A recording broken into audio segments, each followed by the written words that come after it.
देवकी नंदनाय च नंदगोप कुमाराय गोविंदाय नमो नमः। ओम विश्वानि देव सवितर दुरितानि पराशुव यद्भद्रम तन्नाशुव। अथ वेदांत दर्शनम निम्बार्क भाष्यम 3:3:38 अध्याय 3 पाद 3 सूत्र संख्या 38। सूत्र है कामादि तरत्र तत्र चायतनादिभ्य। कामादि इतरत्र, इतरत्र माने अन्यत्र, जहां ब्रह्म को सत्य काम आदि रूप में कहा गया है। परमात्मा सत्य काम है, आप्त काम है, पूर्ण काम है। उसे हम जीवों की तरह उसकी कामना कोई अधूरी नहीं है अथवा अपूर्ण नहीं हो सकती और असत्य भी नहीं हो सकती। तो परमात्मा आप्त काम है, पूर्ण काम है, सत्य काम है। अन्यत्र परमात्मा को सत्य काम आदि रूप में वर्णन किया गया है और दूसरी जगह अन्य रूप में वर्णन किया गया है। लेकिन वहां उन दोनों ही जगह परमात्मा का जो अपना स्वरूप है, परमात्मा जो सर्वत्र विश्व में व्याप्त है, उसमें कोई भेद नहीं होता है। वहां आयतन रूप से परमात्मा को जो कहा गया है, उससे भी वही परब्रह्म सिद्ध होता है जो सत्य काम आदि गुणों वाला है। ये सूत्र का अर्थ है। तो भगवान निम्बार्काचार्य अब यहां लिखते हैं, अथ यद इदम अस्मिन् ब्रह्मपुरे दहरम। अथ माने और, यत माने जो, इदम माने यह, जो यह, अस्मिन् ब्रह्मपुरे इस ब्रह्मपुर में, दहरम पुंडरीकम, दहर माने अल्प आकार वाला, पुंडरीक माने कमल होता है वैसे। तो यहां ब्रह्मपुर का तात्पर्य है हृदय। भगवत गीता में कहा गया है, ईश्वर सर्वभूतानाम हृदय से अर्जुन तिष्ठति। हे अर्जुन, वह सर्वनियंता परमेश्वर परमात्मा समस्त भूतों के हृदय में विराजमान है। इसका अर्थ यह नहीं समझना चाहिए कि हृदय के बाहर नहीं है, वो वहां भी है। लेकिन चूंकि जीवात्मा द्वारा, क्योंकि जीवात्मा का निवास केवल हृदय में ही है, क्योंकि वह अणु परिमाण वाला है, एक देशी है, अत्यंत अल्प आकार वाला है, सूक्ष्म है। तो उस सूक्ष्म से भी सूक्ष्मतर पर ब्रह्म है, और सूक्ष्म जीवात्मा में सूक्ष्मतर पर ब्रह्म अंदर भी है और उसके बाहर भी है। तो इस हृदय को, जहां जीवात्मा का निवास है, उसे ब्रह्मपुर कहा गया है। क्योंकि ब्रह्म का साक्षात, यद्यपि ब्रह्म तो सर्वत्र विद्यमान है समान रूप से, लेकिन जीवात्मा जहां है वही इसका अनुभव करेगा। जीवात्मा का निवास मस्तिष्कगत हृदय प्रदेश में है। ये रक्त प्रक्षेपक हृदय से भिन्न है, इसको हम आपको बता चुके हैं। तो हृदय में अल्प स्थान वाला हृदय होता है, उसी को यहां दहर पद से सूचित किया है। दहर का मतलब यहां पर अल्प आकार वाला जो हृदय है, उसी हृदय कमल में पुंडरी कमल को कहते हैं। जीवात्मा के अंतर्गत परमात्मा विराजमान है। तो दहरम पुंडरीकम, वही इस परमात्मा का माने जीवात्मा का वेश्म माने घर है। और चूंकि जीवात्मा के अंदर परब्रह्म विद्यमान है, तो वह परमात्मा का भी वेश्म माने घर है, आयतन है, आश्रय है। परमात्मा वहां रहता है। इतना स्पष्ट हुआ। अथ यदिदम अस्मिन् ब्रह्मपुरे दहरम पुंडरीकम वेश्म, वेश्म आलय, घर को कहते हैं। दहरो, दहर माने अत्यंत सूक्ष्म आकार वाला। अस्मिन् अंतराकाश, इसके अंदर जो आकाश है, तस्मिन् उस आकाश में यद अंतः, जो अंतर्गत विद्यमान है, अर्थात हृदय में विद्यमान जीवात्मा और जीवात्मा के अंदर विद्यमान परब्रह्म परमात्मा, तदंतः उसके अंतर्गत जो है परब्रह्म है, तद अन्वेष्टव्यम, वही अन्वेषण का विषय है, वही खोजने का विषय है, वही जो है ढूंढने का, उसी को प्राप्त करने का जो है वो विषय है। इस उपक्रम में यहां से प्रारंभ करके आगे क्या कहा, एस आत्मा अपहत पापमा, जिस अल्प आयतन वाले हृदय कमल में विराजमान जीवात्मा के अंदर विद्यमान जो परब्रह्म परमात्मा है, वह परमात्मा को यहाँ आत्मा पद से कहा गया है।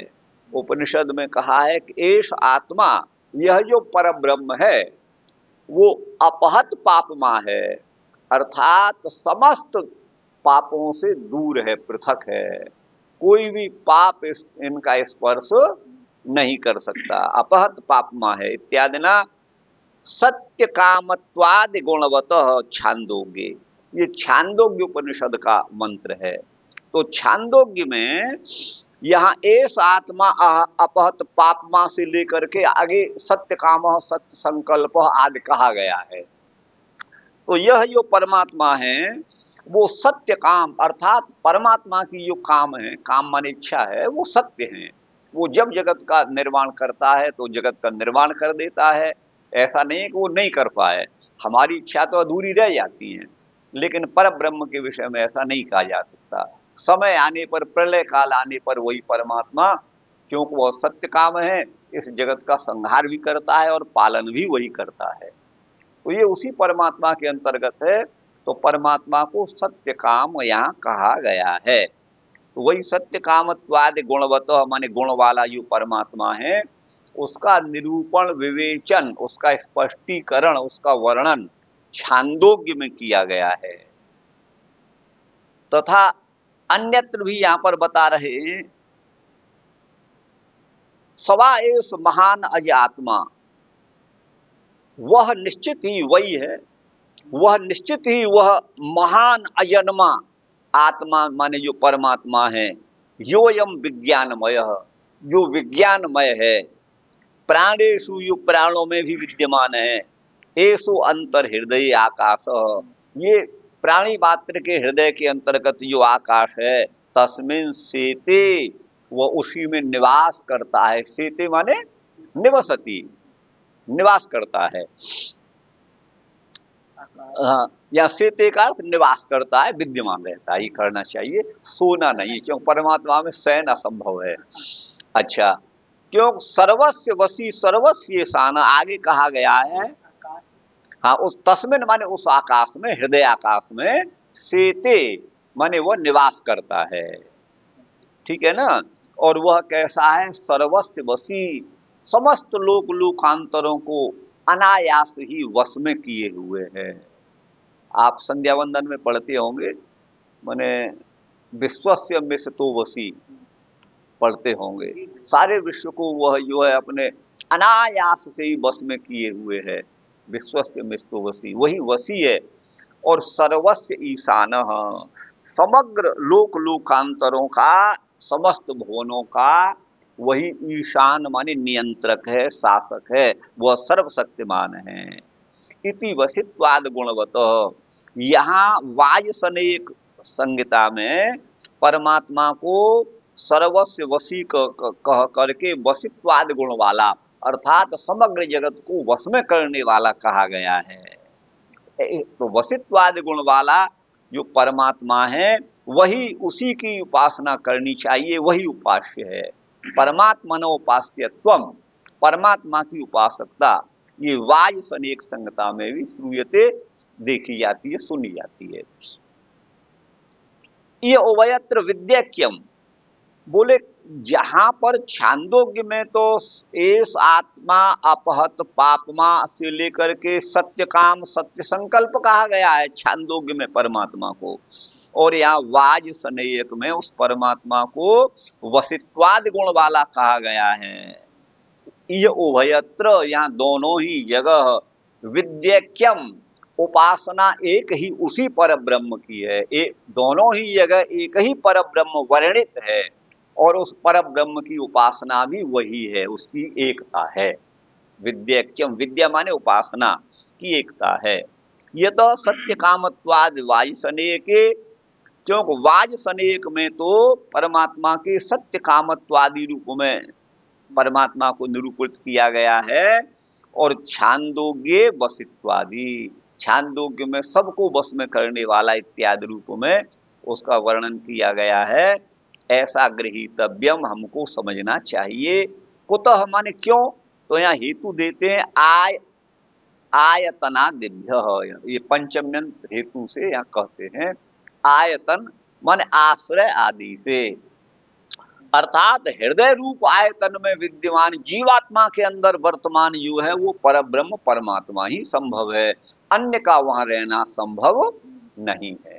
तत्र च आयतनादिभ्य, क्योंकि देखिए वो दहर आकाश में रहने वाला अत्यंत, एक मच्छर को भी जगह चाहिए, उससे भी हजारों गुना कम स्थान, माने मैं तो हजारों कह रहा हूं, करोड़ों गुना, जो भी आप कह सकें, उससे भी सूक्ष्म परमात्मा है, जिससे और सूक्ष्म कुछ है नहीं। क्योंकि उपनिषद कहता है अणोरणीयान, जीवात्मा अणु परिमाणक है। यद्यपि अणु का भी विखंडन कर दिया जाता है, तो अणु को जो आजकल के वैज्ञानिक हैं वो जो है 3 भागों में उसे विखंडित कर देते हैं, जिसको अंग्रेजी में इलेक्ट्रॉन, न्यूट्रॉन और प्रोटॉन कहते हैं। उसका भी विखंडन हो जाता है। तो अणु का मतलब उतना, अणु के परिमाण वाला उतना जीवात्मा ऐसा नहीं, मतलब अत्यंत सूक्ष्म आकार का बोधक यहाँ अणु पद है। जैसे तुम्हारे जैसे हजारों मैंने देखे हैं, तो हजार यहाँ नियत संख्या नहीं, अनंत का वाचक है। ऐसे ही सूक्ष्म माने अणु पद यहाँ जीवात्मा की अत्यंत सूक्ष्म स्वरूप का परिचायक है। लेकिन उस सूक्ष्म से उपनिषद कहता है सूक्ष्माच्च सूक्ष्मतरम विभाति, उस सूक्ष्म जीवात्मा से भी सूक्ष्मतर, उससे भी अत्यंत सूक्ष्म परब्रह्म परमात्मा है। मिट्टी के ढेले से, मिट्टी से सूक्ष्म जल होता है, इसलिए मिट्टी के ढेले में अंदर बाहर वो व्याप्त हो जाता है। ऐसे ही परमात्मा भी जीवात्मा के अंदर भी व्याप्त होता है। अणुरणीयान महतो महियान का यही है। अब आगे कहते हैं कि तत्र सत्य कामत्वादि वाजिसनेके वसित्वादि च छांदोग्ये गृहीतव्यम, दोनों का यहाँ ग्रहण होता है, वह उसी परमात्मा का निरूपण है, वर्णन है, अन्य का नहीं है। क्योंकि आयतन का जो वर्णन है, हृदय रूप अल्प आकार में, अल्प स्थान में रहने वाला, दोनों ही ये जो वर्णित है वह परब्रह्म परमात्मा के अलावा और कोई संभव नहीं है। तत्र च आयतनादिभ्य, ये सूत्र का अर्थ हुआ गुरु भाई। अब ये इसमें लिखा है कामादि तरत्र, कामादि माने सत्य काम आदि, इतरत्र अन्यत्र, और तत्र माने वहां, च माने और, आयतनादिभ्य आधार आश्रय आदि से, आयतन आधार को अथवा आश्रय को कहते हैं। इतरत्र माने अन्यत्र, छांदोग्य में ब्रह्म का वर्णन सत्य काम आदि रूप में किया है, तथा बृहदारण्यक में ब्रह्म के सर्ववसित्व का वर्णन मिलता है, वो सर्व मिलता है। इनका परस्पर उपसंहार करना चाहिए, क्योंकि दोनों जगह आयतन आदि की समानता है। आयतन वही है, हृदय रूपी आयतन। स एस आत्मा अपहत पापमा विजरो विमृत्युर्विशोको विजिघत्सो अपिपास सत्य काम सत्य संकल्प, छांदोग्य 8:1-5। स एस आत्मा, वह जो परब्रह्म परमात्मा है, वह अपहत पापमा, पाप से शून्य है, रहित है, परे है। और कैसा है वह परमात्मा, तो कहते हैं विजरो, वो वृद्धावस्था आदि जैसे जीव शरीर में रहता है, तो शरीर रूप उपाधि से जीव को भी वृद्ध आदि कह दिया जाता है, लेकिन परमात्मा का वृद्धत्व संभव नहीं है। वह विजरह, जरावस्था से अतीत है। विमृत्यु, वह मृत्यु से भी परे है। यद्यपि अविनाशी तो चेतन जीवात्मा भी है, लेकिन शरीर रूप उपाधि के द्वारा उसकी मृत्यु भी कही जाती है। वो नाना योनियों में अपने कर्म के अनुसार आता जाता रहता है, लेकिन परमात्मा तो इससे ऊपर है, विमृत्यु। और विशोक, जीवात्मा तो शोक हर्ष आदि से समय समय पर जो है प्रभावित होता है, लेकिन परमात्मा तो हमेशा शोक रहित ही है, वहाँ शोक का नाम निशान नहीं है। तथा विजिघत्सो, जीवात्मा को देह में स्थित होने पर जैसे भूख लगती है, बिना भोजन के उसका वहाँ शरीर में रहना संभव नहीं है, क्योंकि पंचभूतों से बने हुए शरीर को चलाने के लिए पांचों भूतों की ही आवश्यकता होती है। अगर वो जो है भौतिक अन्न नहीं दिया जाएगा, भोजन नहीं दिया जाएगा, तो जीवात्मा उस शरीर में नहीं टिक सकता है, एक समय पर मृत्यु हो जाएगी। लेकिन परमात्मा तो विजिघत्सो, वह भूख से भी रहित है और अपिपास, प्यास से भी रहित है, अपिपास। और उसके साथ कहा सत्य काम सत्य संकल्प, परमात्मा के समस्त काम सत्य हैं, यथार्थ हैं, कोई मिथ्या नहीं है। लेकिन जीवात्मा के तो मिथ्या भी होते हैं, हम कामना करते हैं, पूरी होती है भी, नहीं भी होती है।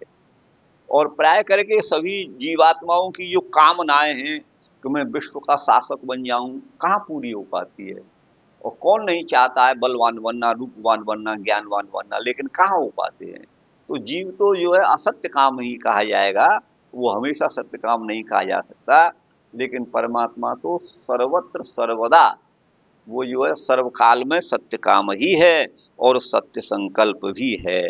ये छांदोग्य में है। वह यह परमात्मा पाप रहित, जरा एवं मृत्यु से अतीत, शोक भूख प्यास से रहित, सत्य काम एवं सत्य संकल्प है। यहाँ परमात्मा के सत्य काम आदि गुणों का वर्णन है। तथा सवा एस महानज आत्मा से लेकर के सर्वस्व बसी तक, बृहदारण्यक 4:4-22 में, वह यह महान अजन्मा परमात्मा जो यह हृदयाकाश में है, उसमें शयन कर, जो हृदयाकाश है उसमें शयन करता है तथा सबको बस में रखने वाला है। यहाँ हृदयाकाशस्थ परमात्मा को समस्त विश्व का नियंता कहा गया है। दोनों उपनिषदों में हृदयाकाश माने दहराकाश वो जो है का वर्णन है। छांदोग्य में सत्यकाम रूप से वर्णित तथा बृहदारण्यक में सर्वस्वसी सबका नियंता रूप से वर्णन एक ही पर ब्रह्म का है, एक पर ब्रह्म का ही है, अन्य का नहीं है। अत्र परस्पर गुणोपसंहार अपेक्षित है, अर्थात जो जहाँ सत्य काम नहीं है, सर्वस्व बसी लिखा हुआ है, वहां भी सत्य काम का अध्यार होता है और सर्वस्व बसी का भी सत्य काम में अध्याहार होता है, उपसंहार करना चाहिए। क्योंकि आयतन माने जो दहराकाश है उसकी दोनों जगह समानता है, उसी दहराकाश में विद्यमान परमात्मा का छांदोग्य में भी वर्णन है और बृहदारण्यक में भी वर्णन है। तो आयतनादि के द्वारा यह दहराकाश में अत्यंत सूक्ष्म जीवात्मा के अंतर्गत निवास करने वाला सत्यकाम सर्वस्व वसी आदि गुण वाला वह परब्रह्म ही है। एकत्र कहे गए गुणों का अन्यत्र हमें उपसंहार माने ग्रहण करना चाहिए, ऐसा हमें समझना है। ये सर्वस्व ये सूत्र हुआ गुरु भाई। कामादि साय गुरु भाई आदराद लोप। अच्छा, आदरात माने आदर पूर्वक, आदर के साथ ही उपासना करनी चाहिए और उपासना का लोप माने विच्छेद नहीं होना चाहिए।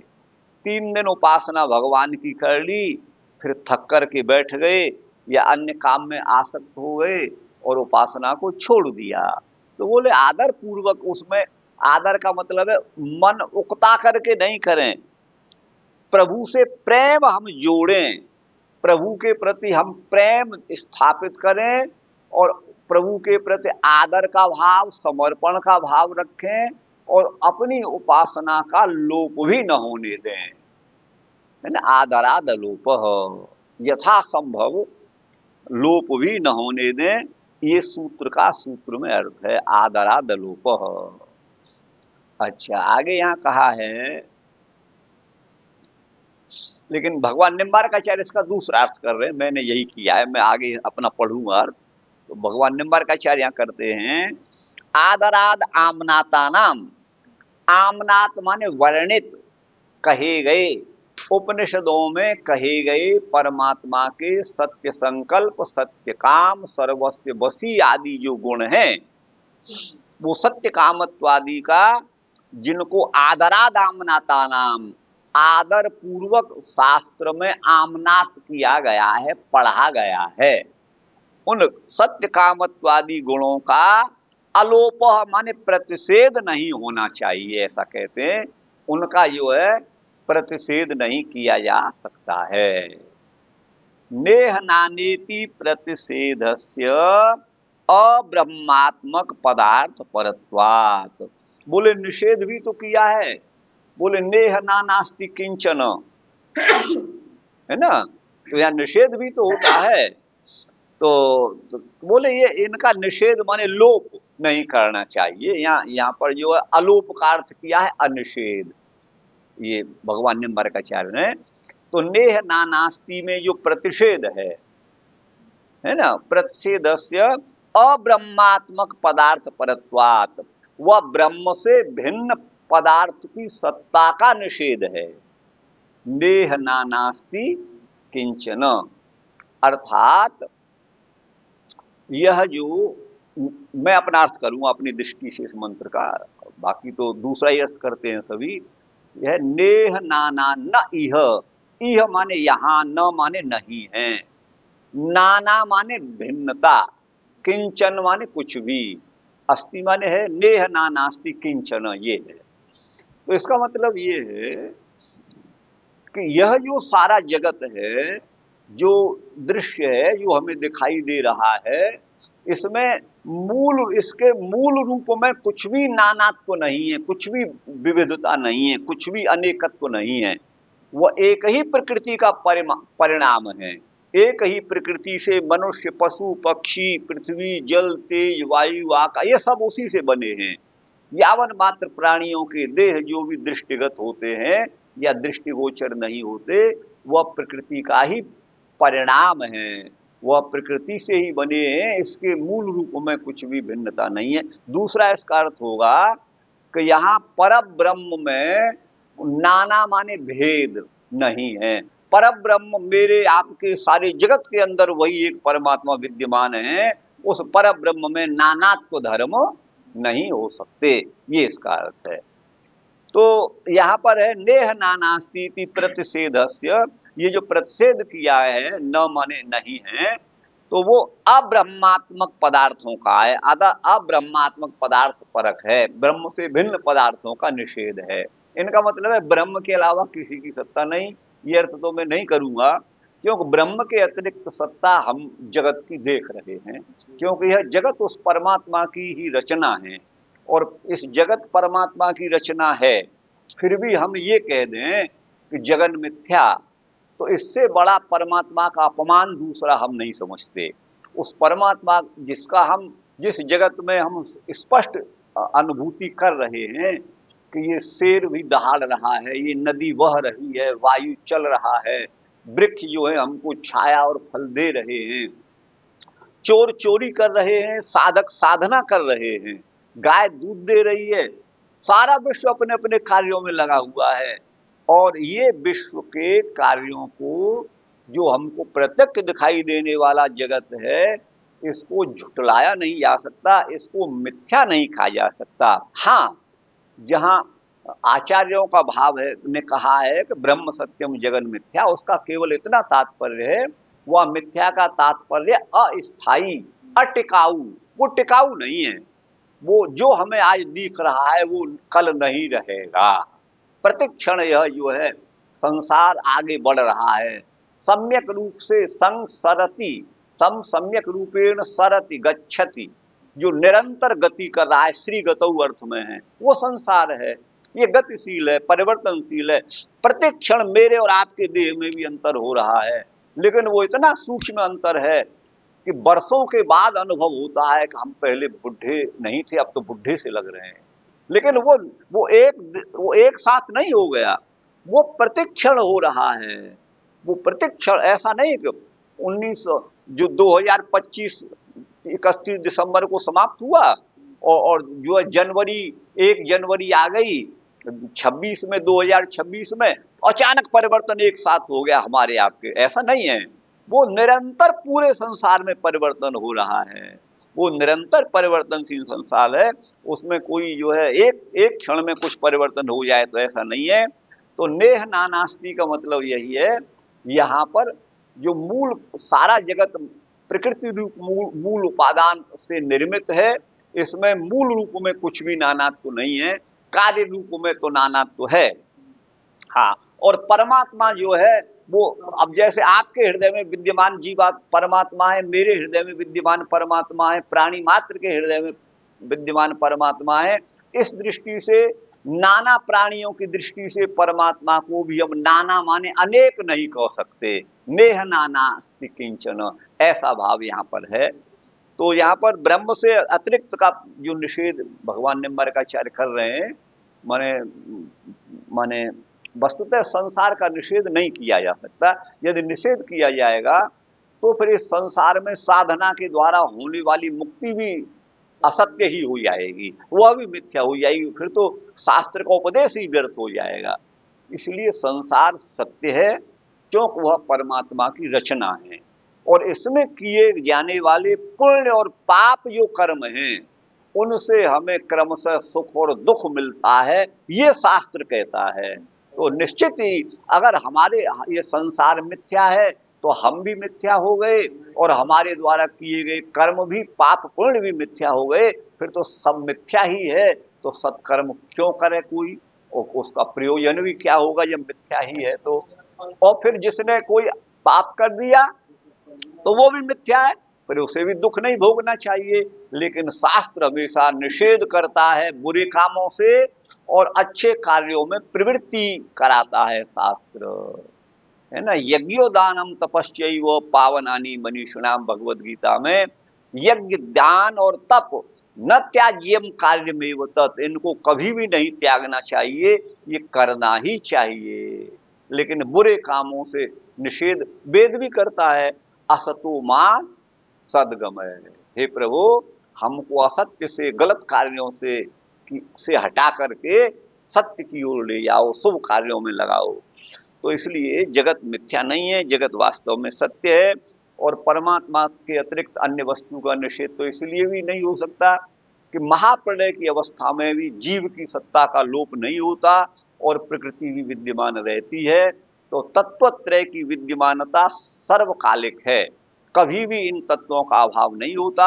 हाँ, प्रकृति जो है रूपांतरित होकर के जगत रूप में परिणत होती है परमात्मा की प्रेरणा से, और वह जीवों के कर्म फलोभोग के लिए, और जीवात्मा भी तत्तद कर्मानुसार तत्तद देहों को प्राप्त करते हैं, इस रूप में वो विद्यमान रहते हैं। लेकिन किसी भी काल में जीव का अभाव हो जाए, प्रकृति की सत्ता का अभाव हो जाए, ये संभव नहीं है। इनकी सत्ता अपनी अलग अलग है और ये निरंतर रहने वाली है।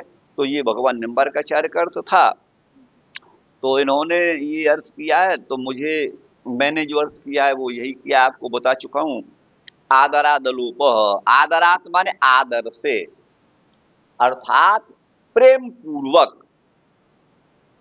अलोप, लोप नहीं करना चाहिए, लोप नहीं होना चाहिए। परमात्मा के प्रति आदरातिशय के कारण सत्य कामत्व सर्ववशित्व, ऊपर की संगति मिला रहे हैं, सर्व कामत्व सर्ववशित्व आदि गुणों का विभिन्न रूपों में उपनिषदों में वर्णन किया गया है। उन गुणों का उपासना में सर्वत्र उपसंहार करना चाहिए, किसी भी गुण का लोप नहीं करना चाहिए। ये संगति ऊपर के आ गई। तो यहाँ तो सत्य काम का है, सर्ववशित्व तो है ही नहीं, उस गुण को हम क्यों ध्यान करें, ऐसा नहीं, उसका लोप नहीं करना चाहिए। संगति लग रही है आपको, आदरादलोप। अथवा दूसरा इसका अर्थ है, इसके तीन अर्थ हमने किए हैं। अथवा ये है, सूत्रार्थ इस प्रकार भी हो सकता है, नान्यो अतो अस्ति दृष्टा, परमात्मा से अन्य कोई दृष्टा नहीं है। यह कथन परमेश्वर के प्रति आदरातिशय के कारण है। बाकी दृष्टा तो जीवात्मा भी है, लेकिन सर्वदृष्टा नहीं है जीवात्मा, केवल अल्प दृष्टा हो सकता है, वो सर्वदृष्टा नहीं हो सकता। तो परमात्मा के प्रति आदरातिशय के कारण ऐसा कहा गया है। अन्य जीवों के दृष्टित्व का निषेध नहीं किया गया है। अन्य भी तो जीवित तो दृष्टा है। परमात्मा सर्वव्यापक अनंत सर्व सामर्थ्यवान होने से समस्त जीवों की अपेक्षा, ये होने से कहाँ गया, हाँ, सामर्थ्यवान होने से, हाँ, समस्त जीवों की अपेक्षा उस परमात्मा का दृष्टित्व महान कहा गया है। तदपेक्षा जीवों का दृष्टापन अत्यंत तुच्छ ही है। जीव दृष्टि का निषेध नहीं है, जीव भी दृष्टा है। अच्छा, आगे है, ये तीसरा अर्थ किया है, योगो अनिर्विण्ण चेतसा भगवद गीता में कहा गया है। आदरादलोपः, आदर पूर्वक परमात्मा की उपासना, प्रेम पूर्वक उपासना करनी चाहिए और उपासना में विच्छेद भी नहीं होना चाहिए, उसका लोप भी नहीं होना चाहिए। अरे कल तो उपासना करी, आज नहीं करेंगे तो क्या होगा, ये भाव नहीं होना चाहिए। वही भगवद गीता में कहा है, योगो सनिश्चयेन योक्तव्यो योगो अनिर्विण्ण चेतसा। निश्चय पूर्वक वह परमात्मा की साधना है, भक्ति है, वो अनिर्विण्ण चेतसा, बिना अकुताए हुए मन से, चित्त से करनी चाहिए। अनिर्विण्ण चित्त से करनी चाहिए, प्रेम पूर्वक करनी चाहिए, बिना उकताए समाहित चित्त होकर आदर पूर्वक ब्रह्मोपासना करनी चाहिए, तथा उपासना का लोप, बीच में विच्छेद नहीं होना चाहिए। ये तीन अर्थ इसमें संभव है सूत्रों की संगति के अनुसार, ऐसा ये आदरादलोपः। अब आगे अगला सूत्र है, उपस्थिते अतस्तद वचनात् उक्त लक्षणया ब्रह्मोपासनया, है ना, ब्रह्मोपसन्ने सर्वलोकेषु कामचारो भवति, यही है ना। हाँ, तो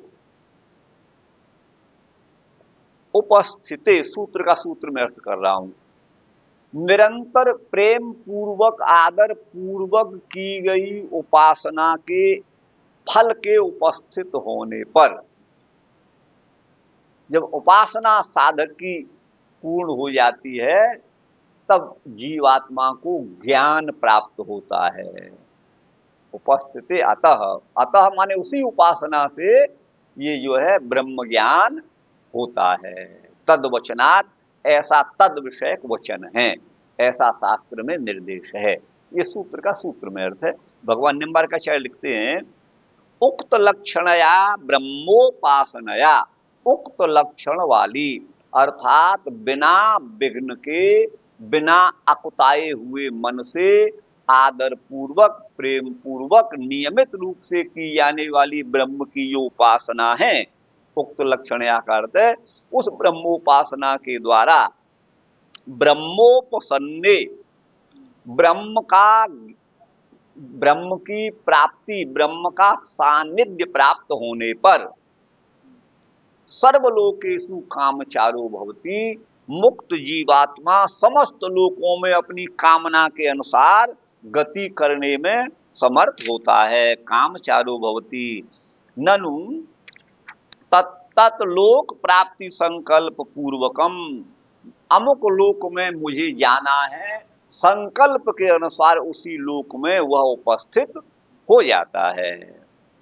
संकल्प प्राप्ति संकल्प पूर्वकम तत्त साधनानुष्ठानम बिना कुतः सर्वत्र कामचारः, उन साधनानुष्ठान के बिना सभी लोकों में स्वेच्छाचार गति कैसे संभव हो सकती है। तो अब कहते हैं तत्रोच्यते अतः, अतः माने उपसंपत्तेरेव हेतु, अर्थात परमात्मा की साधना के द्वारा उसकी प्राप्ति करने पर ही, परमात्मा का सानिध्य करने लेने के कारण ही परम ज्योति रूप संपद्य, उस परम प्रकाश स्वरूप परमात्मा को उपसंपद्य माने प्राप्त करके जीवात्मा का विलय उस परमात्मा में नहीं होता, किंतु स्वेन रूपेण अभिनिष्पद्यते, जीवात्मा अपने शुद्ध चेतन रूप में अवस्थित हो जाता है।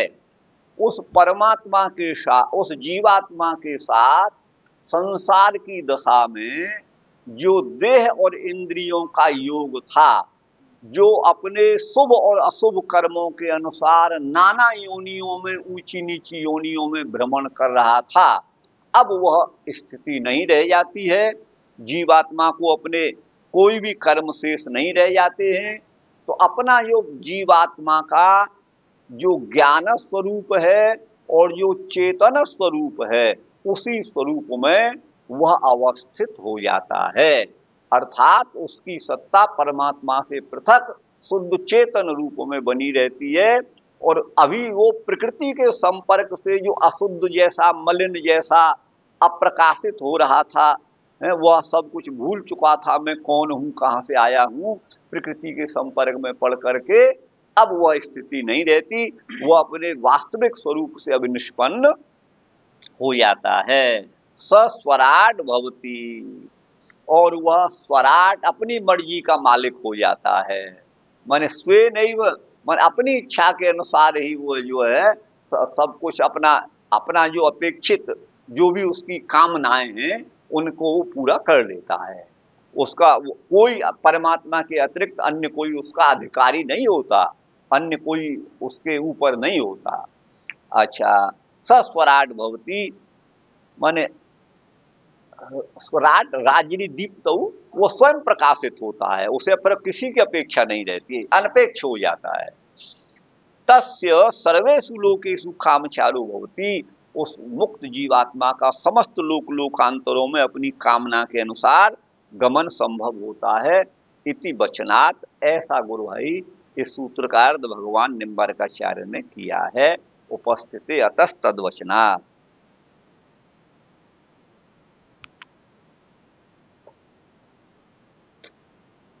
सूत्र 3-3-41 उपस्थिते अतः तद्वचनात्। उपस्थिते, उपस्थित माने प्राप्त होने पर, उपस्थित होने पर, अतः माने इससे, तद्वचनात् शास्त्र के उस प्रकार के कथन से, आदर पूर्वक, क्यों आदरादलोप, आदर पूर्वक निरंतर शांत चित्त से की गई ब्रह्मोपासना से उपस्थिते माने ज्ञान प्राप्त होने पर, उस ज्ञान से, अतः माने उस ज्ञान से साधक को मोक्ष का लाभ होता है, ऐसा शास्त्र का कथन है। तद्वचनात्, उपासना से ही ज्ञान प्राप्त होता है। बोले कहाँ लिखा, तो बोले बहवो ज्ञान तपसा पूता मदभाव मागता भगवद गीता। बहुत सारे साधकों ने ज्ञान और तपस्या से पवित्र होकर के, निर्मल अंतःकरण होकर के, वो मद भाव मागता, मेरी सन्निधि को प्राप्त हुए हैं। भगवान का वचन है, मद भाव मागता, मेरे लोक को, मेरी सन्निधि को प्राप्त हुए हैं, वो प्रकृति के बंधन से मुक्त हुए हैं। तो भगवद गीता में यहाँ पर बहवो ज्ञान तपसा है, बहुत सारे जीवात्मा, इसलिए आत्मिकत्ववाद का खंडन स्पष्ट हो जाता है। कहते हैं कि एक ही आत्मा सभी प्राणियों में है, वो एक ही आत्मा सब में है, वो ब्रह्म परमात्मा को आत्मा कहा गया है। सारे प्राणियों में एक ही आत्मा का मतलब है वो एक ही ब्रह्म सभी में है। बाकी हम जीवों के अंदर तो प्रतिदेह भिन्न जीवात्मा है, हमारा आपका पृथक पृथक जीवात्मा है। तो यहाँ बहवो पद इसका साधक है। अनेक साधक ज्ञान एवं तप से पवित्र होकर मुझको प्राप्त कर चुके हैं।